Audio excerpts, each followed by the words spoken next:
Dear student, आज का जो टॉपिक है वो है प्रतिरोधों का संयोजन। और प्रतिरोधों के संयोजन में हम प्रतिरोधों को दो प्रकार से जोड़ते हैं। एक तो श्रेणी क्रम होता है और एक कौन सा होता है, समांतर क्रम होता है। इस टॉपिक में मैं आपको प्रतिरोधों को श्रेणी क्रम में किस प्रकार से जोड़ते हैं इसके बारे में जानकारी दे रहा हूं।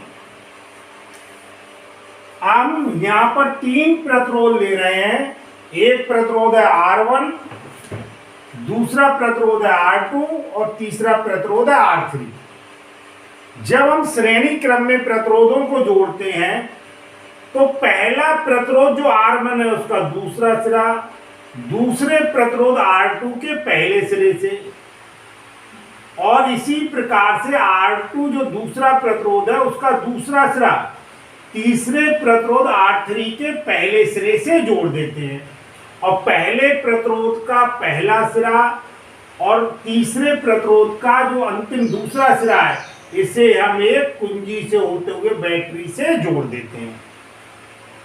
तो सीरीज कॉम्बिनेशन में इस प्रकार से, जैसे मैं आपको परपथ में दिखाया गया है, इस प्रकार से हम जोड़ते हैं। यहाँ पर तीन प्रतिरोध दिए गए हैं, R1, R2 तथा R3।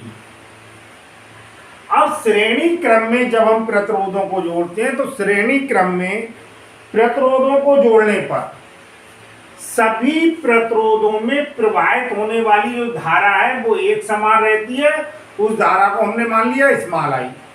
तो R1, R2, R3 सभी प्रतिरोधों में प्रवाहित होने वाली जो धारा होगी वो एक समान होगी, जिसका मान क्या होगा, स्मॉल आई। श्रेणी क्रम में सभी प्रतिरोधों में बहने वाली धारा का मान तो समान होता है, लेकिन सभी प्रतिरोधों के सिरों के बीच जो विभवांतर होता है वो कैसा होता है, अलग अलग होता है। R1 प्रतिरोध के सिरों के बीच जो विभवांतर है वो V1 माना हमने। R2 प्रतिरोध के सिरों के बीच जो विभवांतर है उसे V2 माना।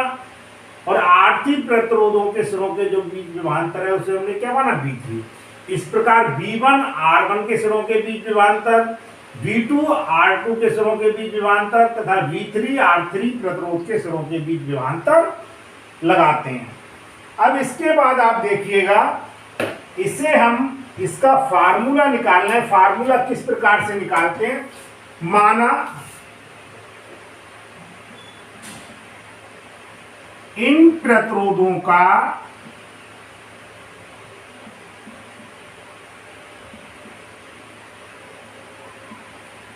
तुल्य प्रतिरोध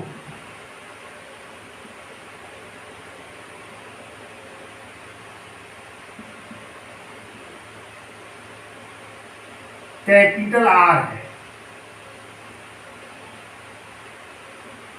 अब देखिए, हम सबसे पहले R1 सिरों के बीच प्रतिरोध R1 के सिरों के बीच अगर हम B बराबर IR, फार्मूला हम जानते हैं, फार्मूला हमारा पड़ा है B बराबर IR।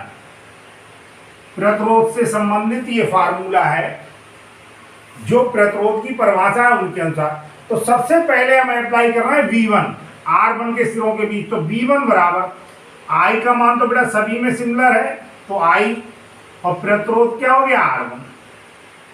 इसी प्रकार से R2 के सिरों के बीच विभवांतर V2 बराबर हो गया I R2। और इसी प्रकार से R3 के सिरों के बीच विभवांतर हो गया V3 बराबर I इंटू R3।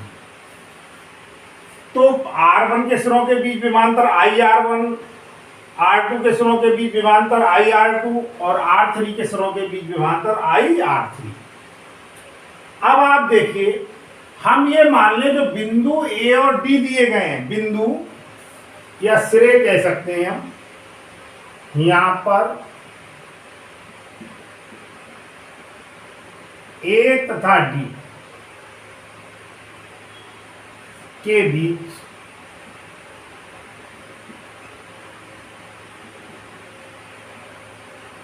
विभवांतर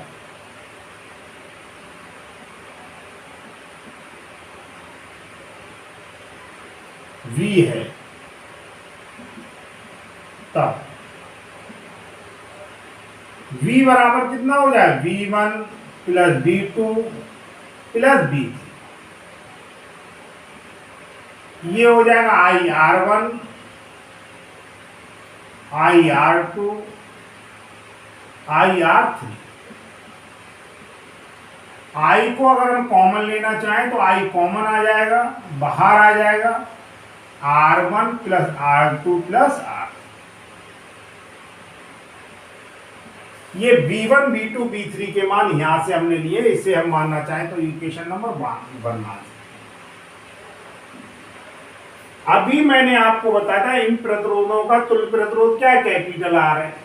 अगर तीनों प्रतिरोधों के स्थान पर हम एक ऐसा प्रतिरोध ले लें जो इस प्रकार से कार्य करे, जो तीनों प्रतिरोध श्रेणी में क्रम में मिलकर कर रहे हैं, तो उसे हम क्या कहते हैं, तुल्य प्रतिरोध कहते हैं।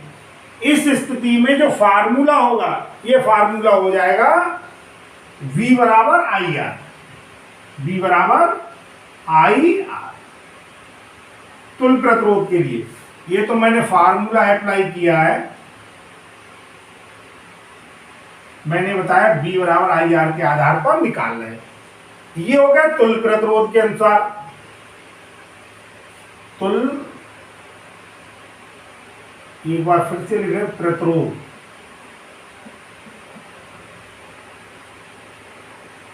के लिए V बराबर IR, ये इक्वेशन नंबर क्या वो मान सकते हैं आपको, इक्वेशन फर्स्ट और सेकंड के समीकरणों 1 तथा 2 से।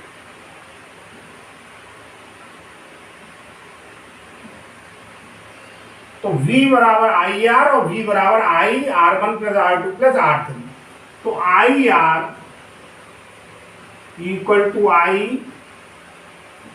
R1 plus R2 plus R। तो R बराबर R1 plus R2 plus R। तो ये जो फार्मूला आप देख रहे हैं, ये वाला फार्मूला श्रेणी क्रम में प्रतिरोधों को जोड़ने पर जो तुल्य प्रतिरोध आता है, वो सीधे सीधे प्रतिरोधों के योग के क्या होता है, बराबर है। हम एग्जाम्पल के रूप में मान सकते हैं, जैसे मान लीजिए हमारे पास प्रतिरोध एक 4 ओम है, एक 5 ओम है और एक 6 ओम है। अगर हमें तुल्य प्रतिरोध निकालना है तो 4, 5 और 6 को डायरेक्ट जोड़ दीजिए, कितना आ गया, 15 ओम आ गया। तो इस प्रकार से मैंने आपको प्रतिरोधों के संयोजन का जो पहला क्रम है, जिसमें श्रेणी क्रम में संयोजन है, इसे समझाने के बाद इसका जो फार्मूला आता है वो ड्राइव करके दिखा दिया। यदि आपको ये वीडियो पसंद आया हो तो इसे लाइक कीजिए, अधिक से अधिक शेयर कीजिए और मेरे चैनल को सब्सक्राइब कीजिए, जिससे आपको 10th क्लास से संबंधित सभी वीडियो प्राप्त हो जाए। धन्यवाद।